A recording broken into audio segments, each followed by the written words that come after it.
20세기를 석유의 세기라고 부른다면 21세기는 데이터의 세기다 이렇게 말합니다.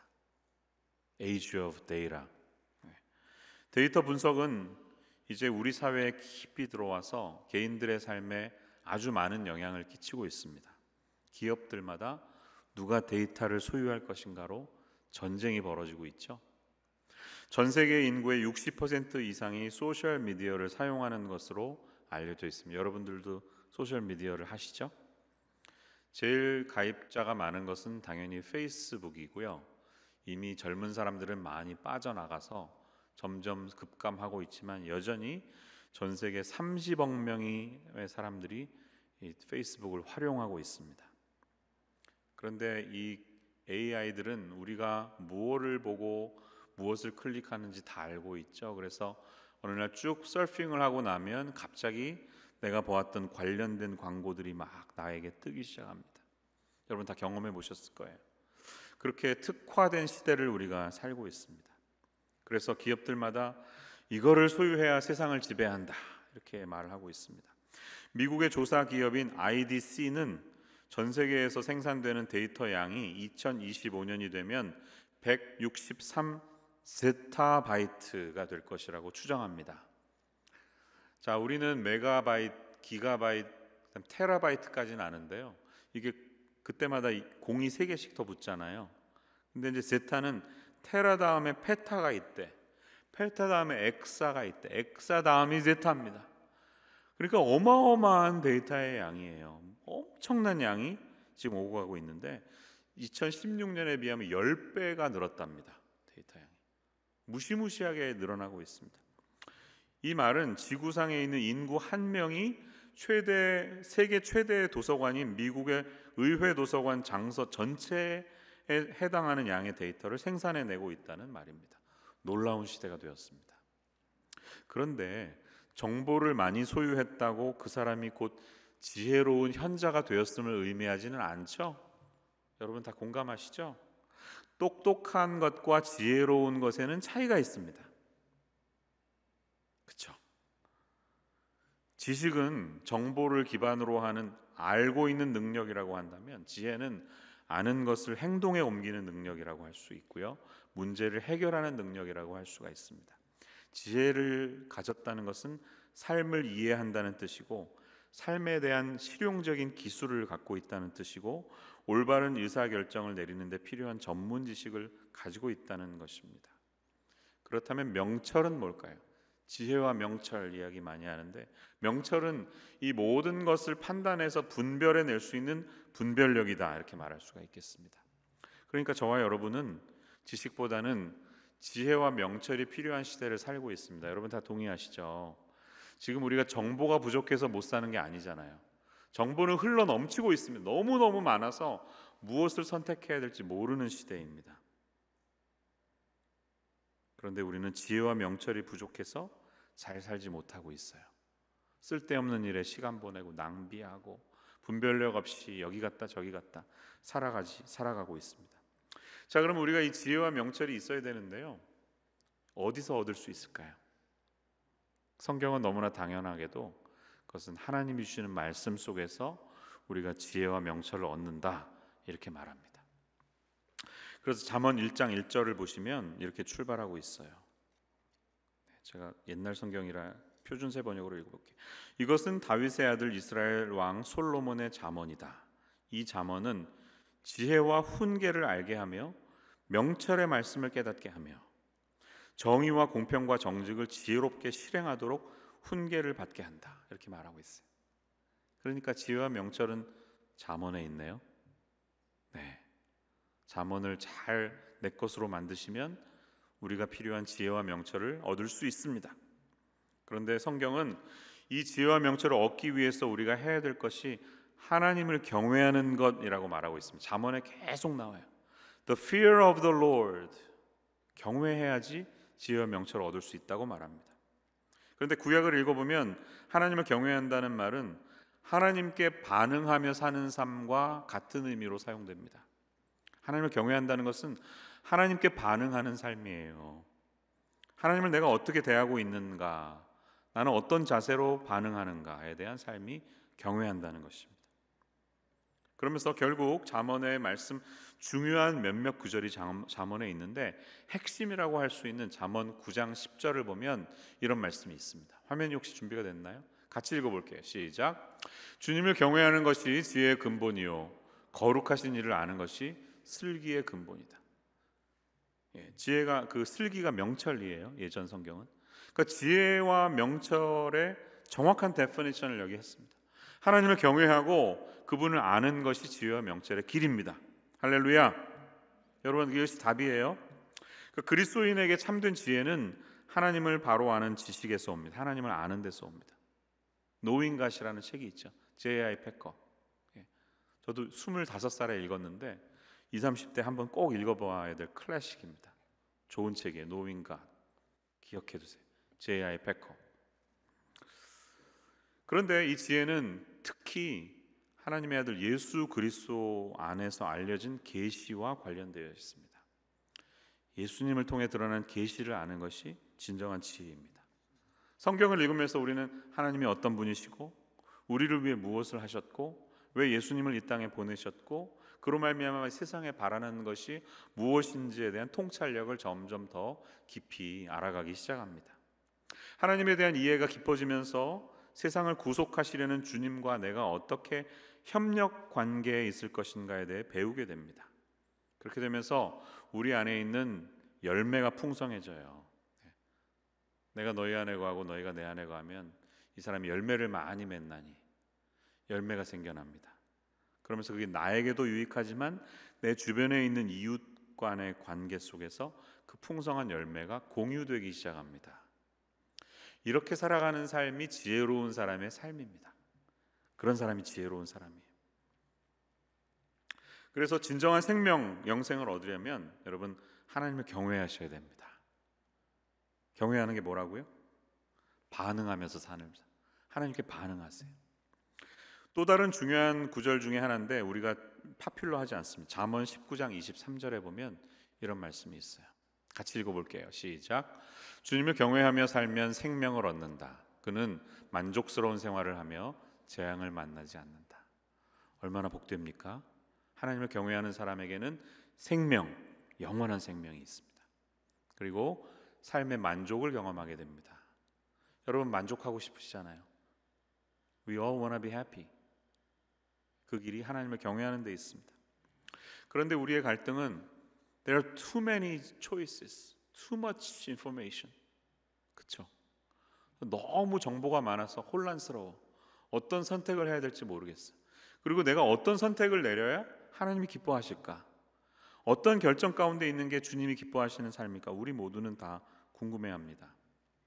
미국에 있는 일반 사람이 하루에 몇 번의 마음 속에서 마인드 안에서 결정을 내리는지 아세요?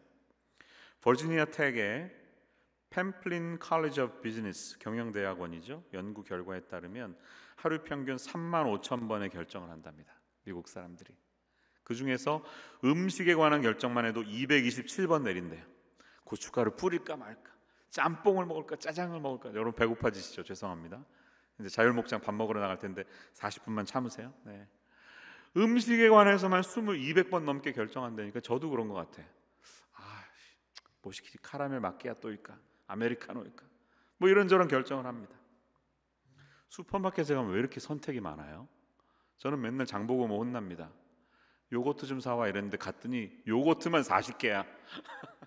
그래서 이제 대책 멍해지면 이렇게 그냥 집어오거든요. 그러면 왜 이거 사왔어? 그릭 요거트 해야지. 이제 혼납니다.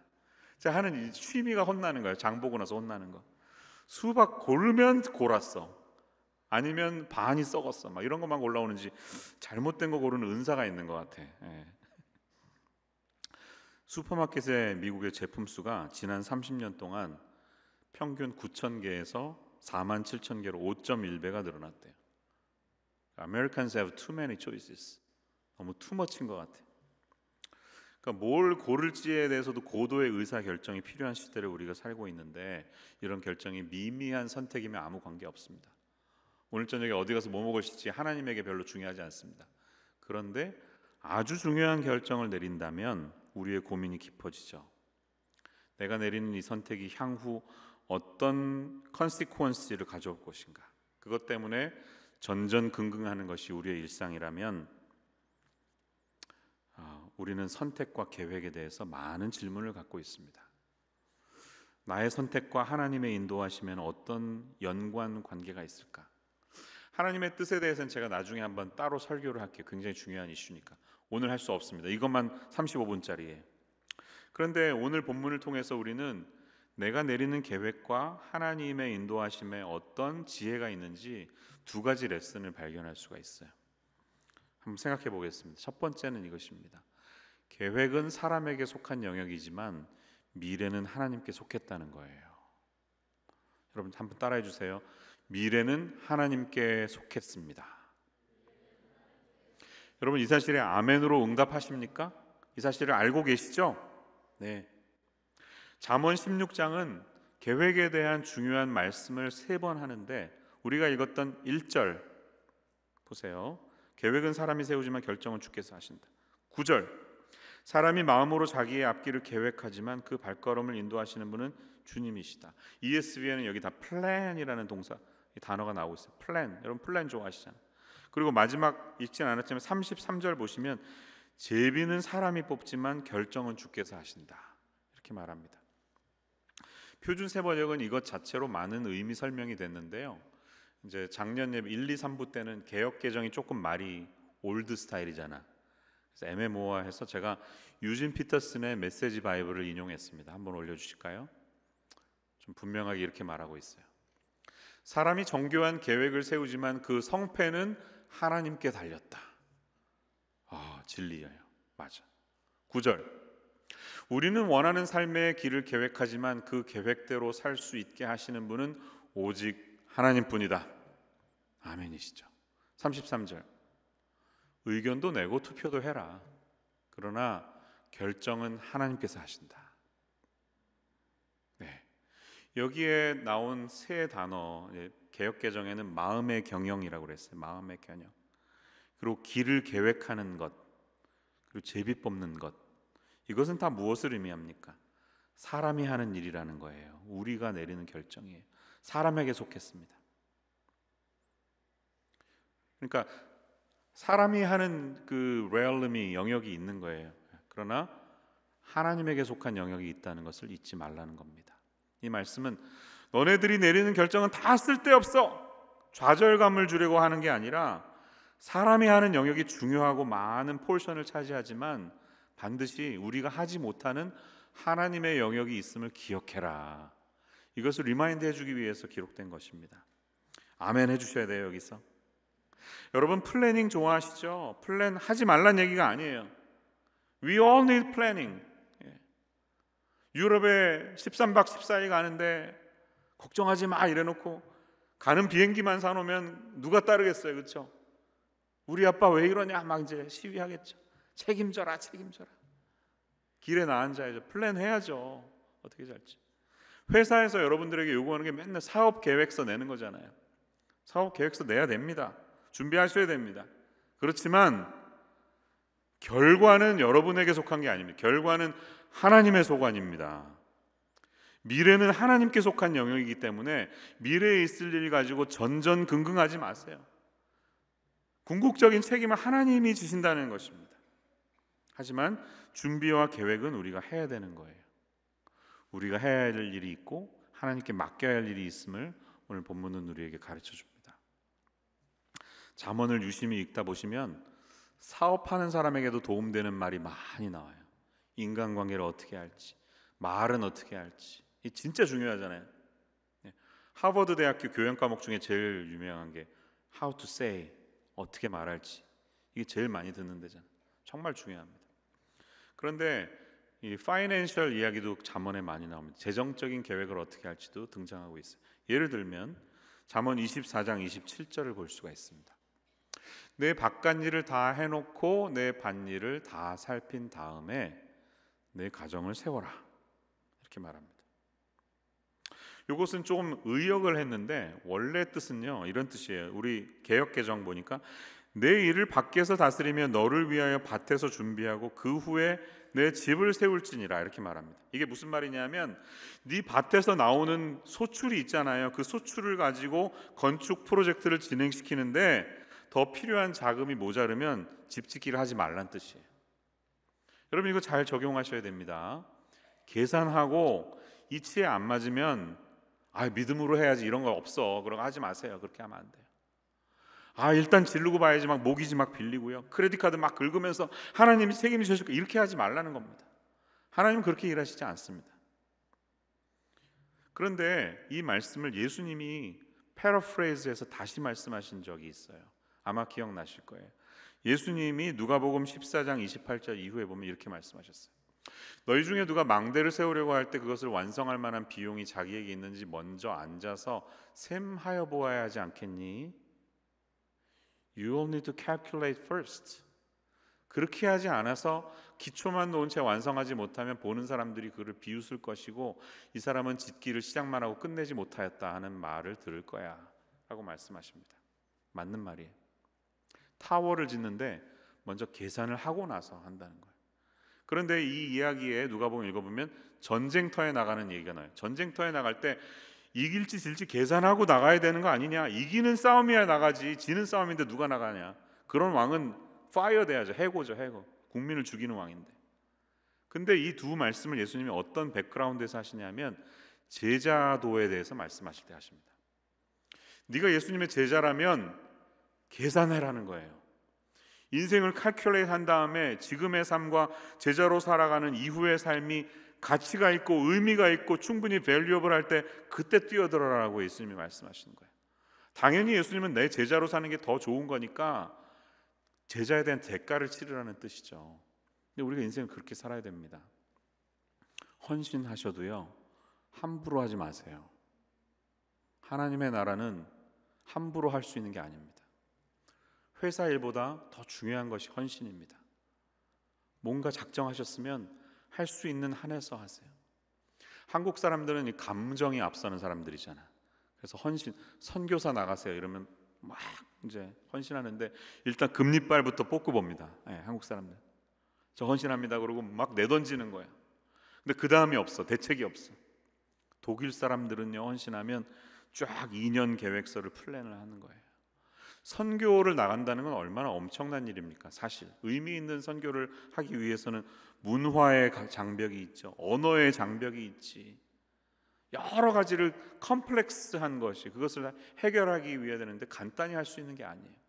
하나님이 나를 어딘가 보내신다는 것은 내가 필요하기 때문에 보내시는 거거든요. 그렇다면 내가 이 선교지에 맞는 사람인지 여기서 잘못하는데 거기 가서 잘할 수 없어요. 여기서 은사가 있어야지 거기 가서도 잘하는 거예요. 그러니까 나의 기질과 은사에 맞는 곳으로 다 하나님은 보내시는 거예요.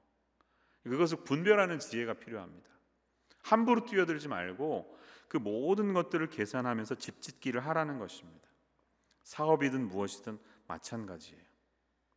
그런데 우리가 이렇게 지혜를 가지고 해야 되는데 하나님 앞에서 잊지 말아야 할 사실은 계획을 세울 때 겸손히 하라는 겁니다. 잠언 27장 1절에 보면 이런 말씀이 있어요. 내일 일을 자랑하지 말아라. 하루 사이에 무슨 일이 생길지 알 수 없어요. 맞죠? 네. 가는 데는 순서가 없습니다. 네. 제 친구들도 벌써 2명이나 저보다 먼저 세상 떠났습니다. 우리 언제 죽을지 알 수 없어요. 야고보서 읽어보면 비즈니스 하는 사람들이요 오늘은 여기 내일은 저기 함부로 마음대로 네가 모든 것을 컨트롤하고 있다고 생각하지 말라고 말합니다. 5년 10년 계획을 세우는 건 필요하지만 10년 후까지 내가 그곳에서 이니셔티브를 가지고 다스리고 있을 거라고 착각하지 말라는 겁니다. 여러분 일은 하고 계획은 하고 이 현재를 살아가지만 이후의 일들은 하나님에게 속한 영역이기 때문에 그분께 겸손하라는 겁니다. 하나님 저는 지금 오늘 2024년에 저에게 세워주신 이 일에 충실하겠습니다. 그리고 은혜가 되면 또 다음 해에 그 일을 계속하겠습니다. 이런 마음의 자세가 있어야 되는데 무엇보다 겸손한 사람은 이렇게 고백하는 거예요. 내가 내리는 결정이 하나님의 뜻과 합해지기를 원합니다. 그 고백이 있어야 돼요. 그 찬송가 여러분 잘 안 부르시지만 제가 좋아하는 찬송가 중에 540장이 있어요. 그 찬송가 중에 이런 가사가 나옵니다. 나의 품은 뜻 주의 뜻같이 되게 하여 주소서. 얼마나 멋있는 말입니까? 내가 매일 십자가 앞에 더 가까이 가오니, 이렇게 고백하잖아요. 우리가 날마다 하나님의 뜻을 구하기 위해서 십자가 앞에 나아가는데 내가 품은 뜻이 주님의 뜻같이 되기를 원합니다. 이런 사람이 겸손한 사람이에요. 예수님이 가르쳐 주셨잖아요. 주기도문에서 아버지의 뜻이 하늘에서 이루어진 것 같이 이 땅에서도 이루어지기를 원합니다. Your kingdom come, Your will be done. 이 고백이 늘 우리에게 있어야 할 줄로 믿습니다. 그런 사람이 겸손한 사람이에요. 하나님, 내가 계획한 일이 정말 하나님의 뜻 안에 있는 겁니까? 이게 합당한 결정입니까? 궁금하지 않으십니까? 궁금하죠. 그렇다면 2절의 말씀을 주목해 보세요. 사람의 행위는 자기 눈에는 모두 깨끗하게 보이나 주께서는 속마음을 꿰뚫어 보신다. 무슨 말이냐면 너의 동기를 점검하라. 내가 내리는 이 계획과 동기가 무엇인지 진지하게 점검하십시오. 배우자 선택, 할 말이 많은데 지금 다 할 수 없습니다. 근데 A라는 분이 있고 B라는 분이 있는데 정말 B를 원하는 것은 이 사람이 좀 더 이쁘기 때문 아니에요. 남자들은 이 이쁜 거에 그냥 못 살잖아요. 동기가 무엇인지 하나님은 정말 진지하게 우리에게 물어보신다는 겁니다. 왜? 하나님은 우리를 꿰뚫어 보고 계시기 때문에 하나님 앞에서 코람데오의 정신으로 살아가야 돼요. 우리가 잘 아는 로마서 12장 2절, 너희는 이 세대를 본받지 말고 오직 마음을 새롭게 함으로 변화를 받아 by renewing of your mind라고 말하잖아요. 하나님의 선하시고 기뻐하시고 온전하신 뜻이 무엇인지 분별하도록 하라. 이 분별하는 지혜가 우리에게 필요합니다. 그럴 때 우리가 정말 지혜로운 사람이라는 말을 듣는 것은 겸손해지는 것이고, 겸손한 사람은 나의 동기가 어디에 있는지를 늘 점검하는 사람입니다. 하나님 앞에 회사 일이든 교회 일이든 연애든 무엇이든 그 동기가 어디에 있는지를 점검하시는 믿음의 사람들 되시기를 축원합니다. 나의 플래닝을 그렇게 하지만 마무리는 하나님이 지으세요. 결정이 구원투수, 클로저, 야구 게임을 마무리 짓는 것은 내가 아니에요. 하나님이 나와서 마무리 지으십니다. 그 사실을 잊지 마시고 나의 이닝을 책임지세요. 나는 중간 개투가 될 수도 있고 선발 투수가 될 수 있는데 마무리는 내가 아니 하나님이 지으십니다. 그 사실을 기억하세요. 두 번째 사실은 이것입니다. 삶의 모든 일들을 주님께 맡겨버려야 합니다. 따라해 주세요. 맡겨버리세요. 제가 좀 오버했습니다. 성경에는 맡기라 이렇게 되어 있는데요, 맡겨버리라 제가 한 걸음 더 나갔습니다. 오버했습니다. 왜 그럴까요? 이 맡기다라는 동사를 찾아보니까 좀 더 깊은 의미가 있더라고요. 히브리어의 갈랄이라는 동사인데 굴러간다는 뜻이 있습니다. 굴러간다. 시편 37편 5절도 같은 동사가 쓰였는데요, 내 길을 주님께 맡기고 주님만 의지하여라. 주님께서 이루어 주실 것이다. 근데 이때 굴리다라는 동사가 쓰인 거예요. 굴리다. 구르는 것은 무엇을 의미합니까? 여러분, 디렉션이죠. A에서 B라는 곳을 향해 가는 겁니다. 그러니까 뭔가 진짜로 옮겨지는 게 보이는 거야. 이게 맡긴다는 것의 의미입니다. 여러분, 하나님께 모든 행사를, 내 삶의 모든 것들을 맡기라 3절이 이렇게 말하는데 그게 눈에 보이나요, 여러분? 그럼 정말 그게 드러나게 하나님께 맡기고 계세요? 아니요, 우리 대부분은 그렇게 안 합니다. 기도는 해요. 하나님 맡깁니다, 도와주세요 하고 집에 가서 내가 할 일 그대로 다 해. 하나님 맡긴 흔적이 전혀 없어요. 말로만 하는 거예요. 그렇게 하지 말고 진짜 굴려버리라니까요. 이 구르는 게 나타나야 된다는 것이에요. 여러분, 무엇인지 구르면 소리가 나지 않습니까? 아무리 좋은 아스팔트에서 드럼통을 굴려도 슝슝슝슝 소리는 납니다. 요즘 전기차가 소리가 안 나지만 타이어 구르는 소리는 잘 들어보면 납니다. 그러니까 맡겨버릴 때 우리에게 반응이 느껴져요. 그 반응은 아픔, 아쉬움, 걱정, 후회, 여러 가지가 다 있어요. 하나님께 맡긴다고 맡겼지만 정말 이렇게 해도 되나? 아직 내가 해야 될 영역이 있는데, 이건 내가 더 잘하는데, 이런 여러 감정이 드는 거예요. 근데 그게 뭐 정상이라는 거예요. 그게 정상이에요. 예. 왜? 우리가 굴려보낼 때는 그 소리가 나기 때문에, 눈에 보이기 때문에, 여기서 저리로 갈 때 내 감정이 느끼는 게 당연하다는 겁니다. 자연스러운 것이에요. 그런데 이것은 굴려 맡겨버리라는 뜻은 좀 고급스럽게 말하면 우리의 삶의 주도권이 이양되는 것입니다. 그럼 내 삶의 주도권이 나에게서 하나님께로 이양되는 놀라운 일이 일어나시기를 축원합니다. 어떻게? 그것에 대한 가이드라인을 메시지 바이블은 이렇게 말하고 있어요. 3절을 보니까 하나님을 내 일의 책임자로 모셔라, 이렇게 말해요. 하나님을 너의 일의 책임자로 모셔라. 그러니까 나는 서브야, 서브. 나는 어시스턴트야.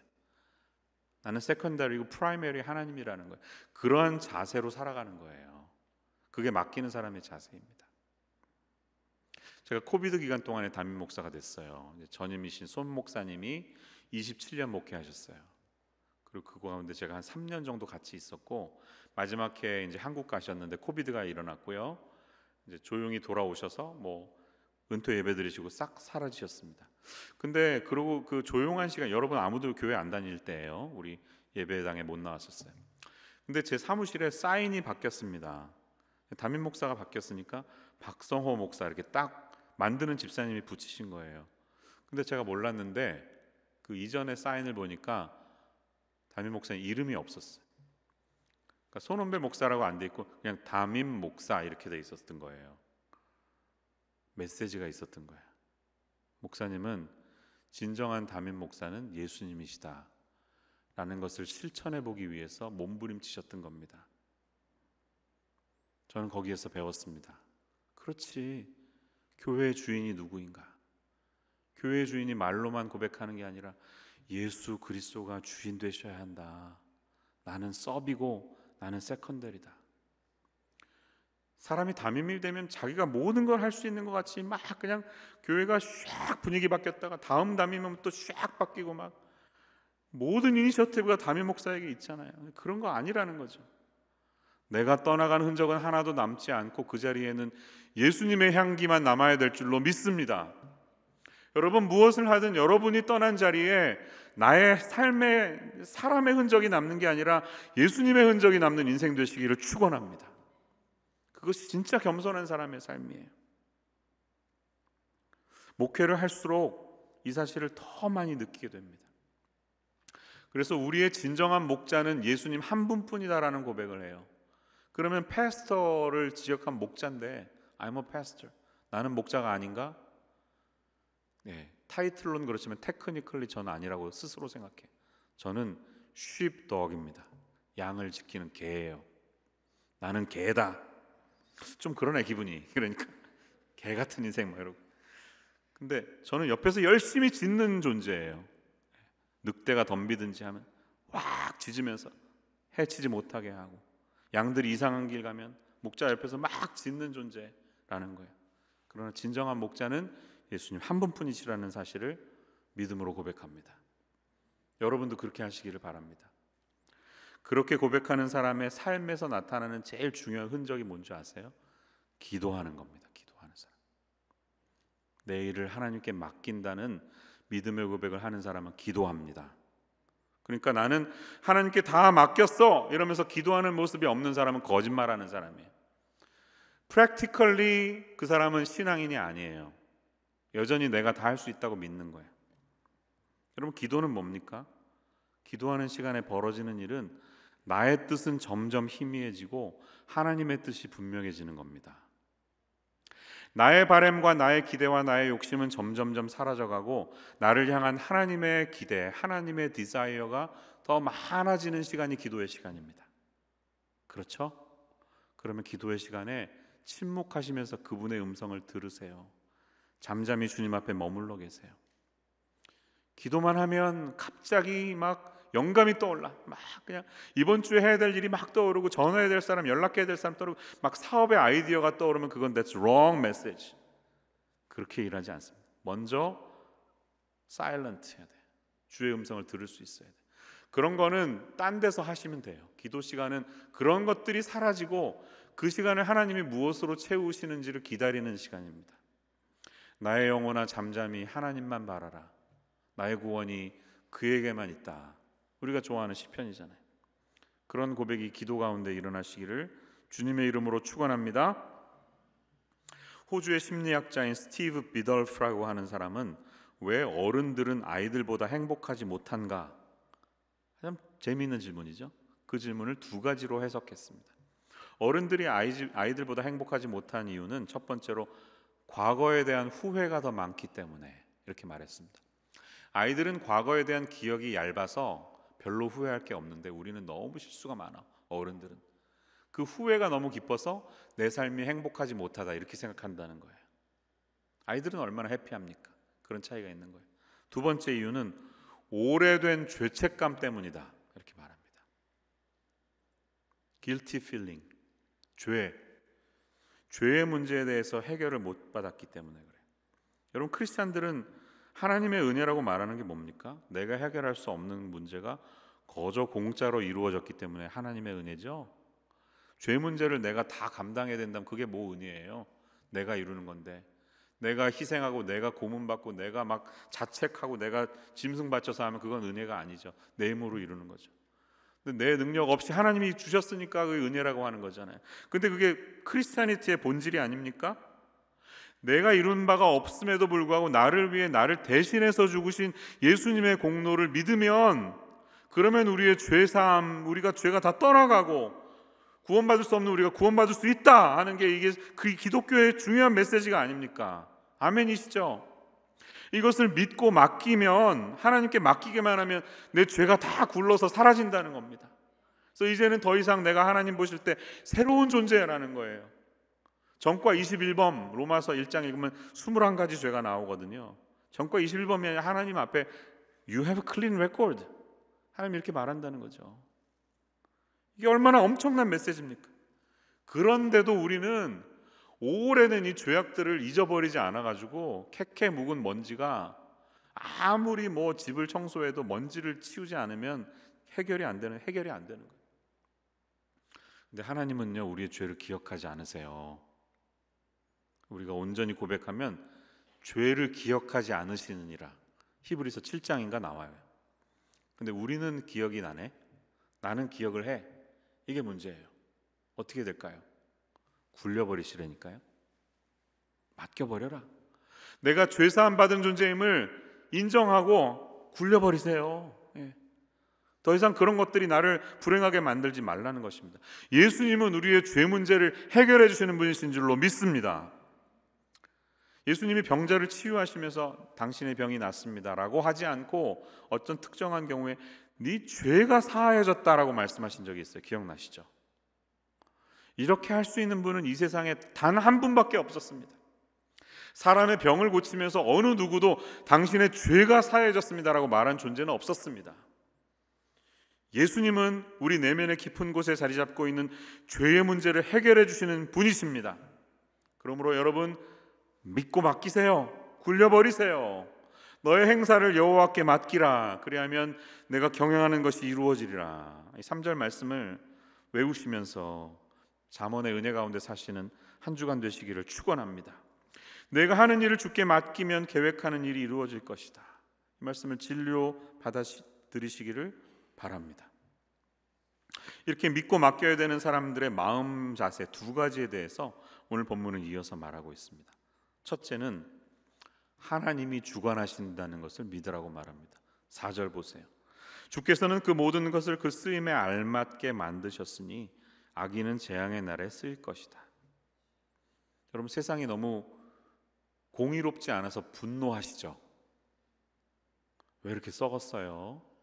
대한민국, 미국, 중국, 러시아 등등등 수많은 나라의 국민들이 이 나라가 왜 정의롭지 못하냐 이렇게 신음하고 있습니다.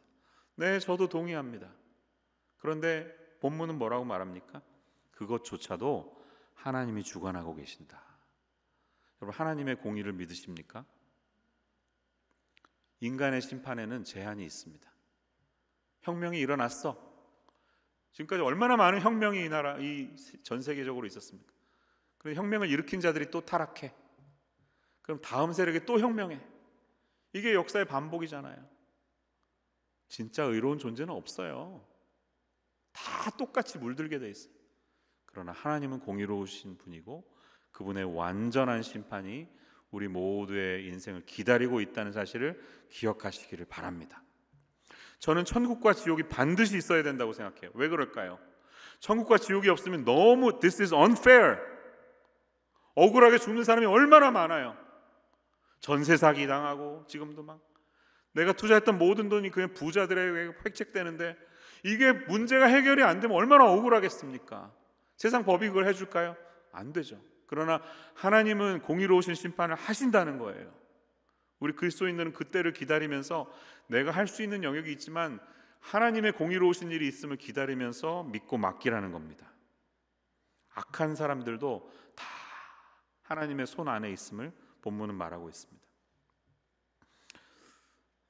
여러분 혹시 나의 아픔이 너무 커서 나의 부족함 때문에 이 사실을 받아들이지 못하신다면 그것도 받으시기를 바랍니다. 여러분 나의 아픔조차도 나의 상처조차도 하나님의 손 안에 있습니다. 그것도 쓰임받을 날이 온다는 것이에요. 유대인들의 우화 중에 이런 스토리가 있어요. 혹시 들어보셨나 모르겠어요. 숲에 아름드리 나무들 사이에 제목으로 쓰이지 못할 만큼 심하게 구부러진 나무 한 그루가 있었습니다. 몇십 년이 지난 후에 왕궁을 짓기 위해서 목수가 와서 제목을 고르는데 당연히 그 나무는 선택받지 못했습니다. 너무 구부러져 있기 때문에 크게 좌절했죠. 역시나 나는 이렇구나. 그러던 어느 날 한 랍비가 숲을 지나가다가 이 큰 그늘을 만들고 보기 좋게 구부러진 나무 밑에 당도해서 땀을 씻으면서 앉았습니다. 이때 구부러진 나무가 랍비에게 신세 한탄을 했다네요. 그러자 랍비가 대답했대요. 나무야, 네가 그때 선택되어서 뽑혀갔다면 지금의 나와 같은 사람에게 이런 휴식의 기쁨을 주지 않았겠지? 이 말을 들은 나무가 비로소 나의 구부러짐조차도 사용될 때가 오는구나 하는 사실을 알았다는 겁니다. 여러분 우리의 구부러짐도 하나님의 눈에는 사용된다는 사실을 잊지 마세요.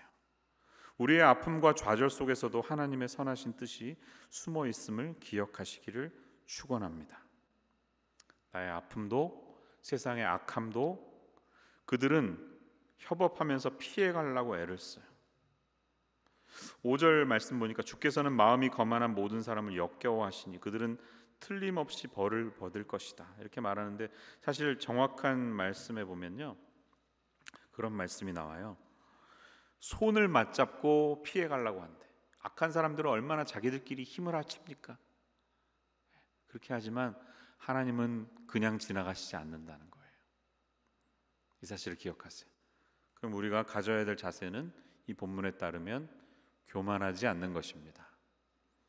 겸손히 머물러 있어야 합니다. 믿고 맡기는 사람은 교만하지 않는 사람입니다. 교만이 뭡니까? 한마디로 말하면 하나님이 계셔야 할 자리에 내가 서 있는 거예요. 그게 교만이에요. 하나님의 위치에 사람이 올라가 있는 게 교만이에요. 겸손은 하나님의 권위를 인정하고 그분의 영역과 나의 영역을 분명히 구분짓는 사람입니다. C.S. 루이스라는 유명한 분이 계시죠. 돌아가신 영국의 지성입니다. 그분은 자신의 책에서 교만이 인간의 가장 큰 죄다 이렇게 말했습니다. The greatest sin is pride 라고 말했어요. Ironically LGBTQ month가 준인데 이 6월달은 이 사람들은 프라이드 month라고 부르더라고요. 저는 그 프라이드가 자랑스러움으로 들리지 않고 교만이라고 느껴졌습니다. 나의 육신의 네 몸이 가는 대로 살겠다는 거잖아요. 내 육신의 디자이어대로 살겠다는 그 본성을 그들은 프라이드라고 말했지만 궁극적으로 그것은 교만이라는 겁니다. C.S. 루이스의 책은 우리가 다 읽어볼 가치가 있는 좋은 책들인데요. 그 중에 여러분들에게 저는 스크루테이프의 편지라는 책을 소개해드리고 싶습니다. 딴 건 다 안 읽어도 그 책 하나는 읽으시면 좋을 것 같아요.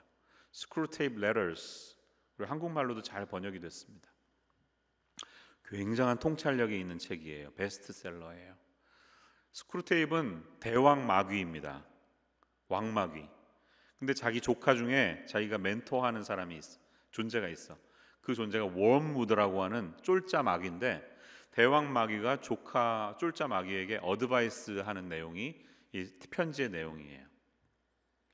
그러니까 어떤 크리스찬이 이제 예수를 믿었는데 이들은 환자라고 부릅니다. 이 환자가 어떻게 하면 하나님 쪽으로 가깝게 안 가고 타락해서 멸망할 수 있을지 도와주는 역할이에요. 그래서 많은 코칭을 하는 내용이 이 책의 내용입니다. 그 중에 이 겸손과 교만에 관한 내용이 참 좋아가지고 제가 한번 읽어드릴게요. 잘 한번 들어보세요. 사랑하는 워무드에게, 지난번 네 보고를 받고 제일 걱정되는 건 환자 크리스찬이 처음 회심했을 때처럼 자신만만한 결심들을 남발하지 않는다는 점이다. 듣자 하니 앞으로는 계속 선한 일만 하겠다는 약속도 펑펑하지 않았더구나. 심지어 한 번 받은 은혜가 평생 지속되기를 바라는 것도 아니고 그저 매일 매시간 닥치는 유혹을 이길 수 있도록 매일 매순간에 해당되는 은혜만 바란다니 상황이 여간 심각한 게 아니야. 지금 해야 할 일은 딱 하나야. 네 환자는 겸손해졌다. 미덕이란 인간 스스로 그것을 가졌다고 의식하는 순간에 위력이 떨어지는 법인데 겸손의 경우는 더욱더 그렇지. 환자의 심령이 진짜 가난해진 순간을 잘 포착해서 세상에 내가 이렇게 겸손해지다니 라는 식의 만족감을 슬쩍 밀어넣거라. 그러면 거의 즉시 교만이 고개를 들 거야. 혹시라도 환자가 위험을 눈치채고 이 새로운 형태의 교만을 다잡으려 들거든 이번엔 그런 시도를 했다는 사실을 자랑스러워하게 만들라고. 이런 식으로 하면 네가 원하는 많은 단계들로 나아갈 수가 있어. 이러면서 이제 화면에 보시면 이런 코칭을 합니다. 그러니 너는 환자가 겸손의 진정한 목적을 보지 못하게 해야 한단다. 겸손이란 자기 자신을 잊어버리는 게 아니라 자신의 능력과 성격에 대해 특정한 형태의 의견, 즉 낮은 평가를 갖는 것이라고 생각하게 만들라고. 겸손이란 내 재능의 가치를 내가 실제로 믿고 있는 수준보다 낮게 보려고 애쓰는 것이라는 생각을 마음속에 꼭꼭 박아주거라. 이렇게 말하고 있습니다. 무슨 뜻이에요? 반대로 생각하시면 돼요. 우리 동양 사람들은 겸양의 미덕을 다 갖고 있어요. 그래서 누가 막 나를 띄워주면 반드시 낮춰야 돼, 그렇죠? 아유, 제가 한 게 뭐 있어요? 저는 여러분들이 도와주셔서 했습니다. 라고 말은 하지만 마음속은 어때요? 아, 그렇지, 내가 했지. 내가 열심히 해서 이 길이, 이 마음속은 여기까지 가득 차 있고 입으로만, 요거로만 막는 거예요, 그렇죠? 그게 겸양입니다. 근데 크리스찬의 겸손은 그게 아니라 아예 내가 어떤 평가를 받는지, 사람들에게 어떤 칭찬을 받는지 더 이상 중요하지 않은 거예요. 겸손은 자기 자신을 잊어버리는 거다라고 하는 것입니다. 무언가를 평가하고 거기에 전전긍긍하는 나의 그 마음 자체가 없어지는 것이 바로 겸손이다. 크리스찬에게 그 사실은 어떻게 가능합니까? 우리가 잘 알지만 안 되는 것. 갈라디아서 2장 20절. 나의 자아를 예수님과 함께 십자가에 못 박히는 것. 그것만이 가능합니다. 내가 그리스도와 함께 십자가에 못 박혔나니 그런즉 이제는 내가 사는 것이 아니요 내 안에 그리스도께서 사신 것이라.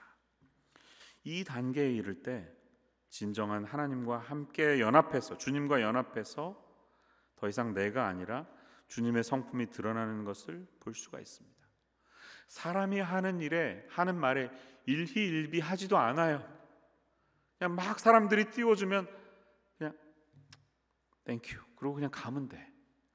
뭘 변명하려고 할 필요도 없고 뭐 막으려고 할 필요도 없습니다. 왜?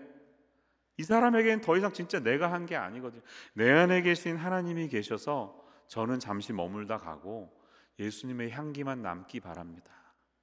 그 고백이 있는 사람이기 때문입니다. 저와 여러분의 삶이 그렇게 될 수 있다면 얼마나 좋을까요? 그러한 사람이야말로 진정한 신앙인으로서 행복의 단계에 이를 수 있는 사람이라는 것입니다. 나의 품은 뜻 주의 뜻같이 되게 하여 주소서. 이렇게 삶으로 고백하며 살아가는 우리의 삶이 되었으면 좋겠습니다. 여러분도 그런 인생 살아가시기를 바랍니다. 그러므로 여러분 오늘 기도하고 오늘 목장에서 나눌 때 머릿속에 가득 차 있는 이 수많은 플랜들, 계획들이 하나님 앞에 다 굴러가는, 맡겨지는 은혜가 나타나시기를 축원합니다. 굴려보내시고 나서는요, 노심초사하지 마세요. 그것 때문에 또 밤잠 못 자는 일 없게 하셨으면 좋겠어요. 저는 더 이상 제가 설교할 때 저 뒷줄에 앉아서 주무시는 분들을 볼 때 시험에 들지 않습니다. 저는 이분들이야말로 진짜 신앙인이기 때문에 주무시는 것 같아요. 아니, 아버지 집에 오니까 왜 이렇게 잠이 잘 와?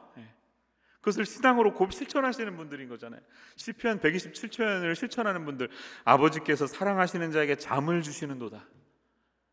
정말 잠 잘 수 있는 사람은 축복받은 사람입니다. 요즘 불면증 때문에 사용되는 약이 얼마나, 인더스트리가 얼마나 큰지 아세요? 어마어마한 돈이 이 수면제에 사용되고 있습니다. 미국인들이, 그게 우리의 현실이에요. 왜 그럴까요? 여러 이유가 있겠지만 걱정 때문인 것 같아요. 내 인생을 내가 해결해 보려고 애쓰다 보니까 잠이 안 오는 거죠.